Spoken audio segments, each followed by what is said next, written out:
Hello, and welcome to Mimetic Theory 101. I'll be our guide for our classes. My name is Adam Erickson.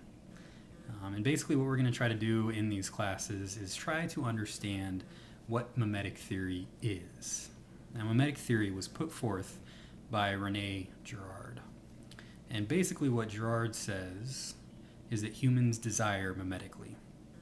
Now, there are three parts to mimetic theory. The first part is just that. Humans desire mimetically.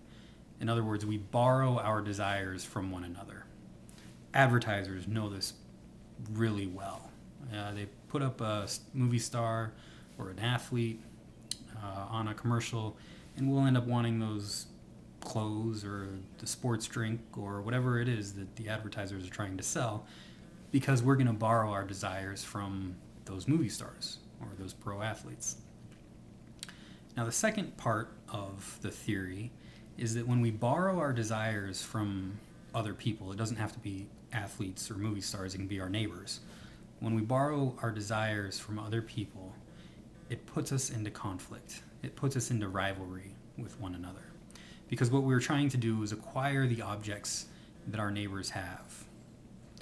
And that obviously can lead us into conflict with our neighbors.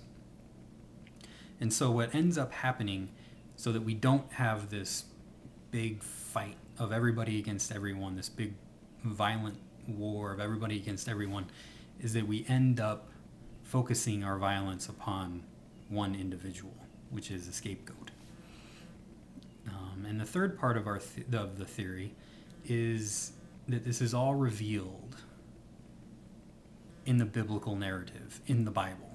Not only is this revealed in the Bible, but the way out of this scapegoat mechanism, the way out of this violence, is also revealed in the Bible. So there you have it.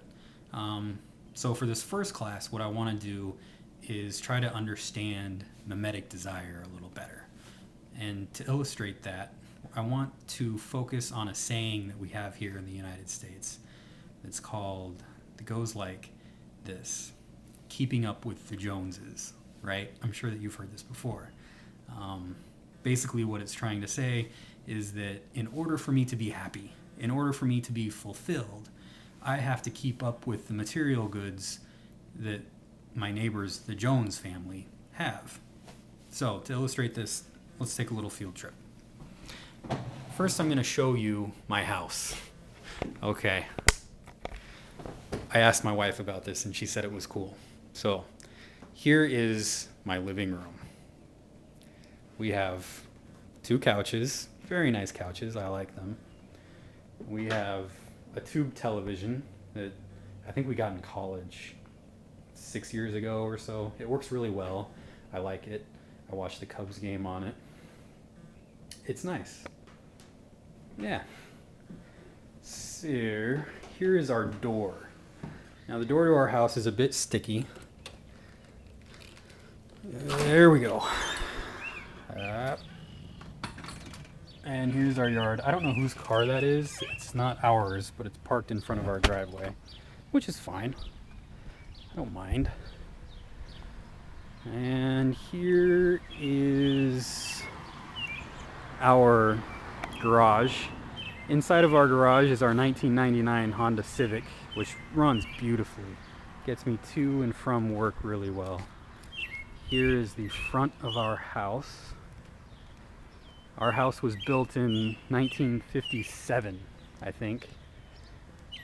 And we love it. We love our house. It's a 3-bedroom, 2-bath house with a basement. It's perfect for us. We're a small but growing family, but we really like our house. And our house, as you can see, is pretty much a cookie cutter house of every other house in our neighborhood.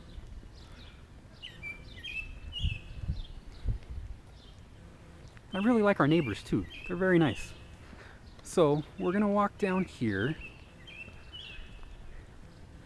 and as you can guess, eventually we're gonna come up to the Jones family house. I've met Mr. Jones. He's a very nice man. They moved into their house that was built in 2006, just a few months after we moved into our house.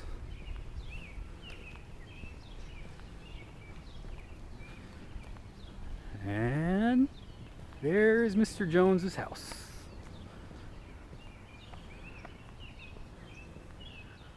A nice big house.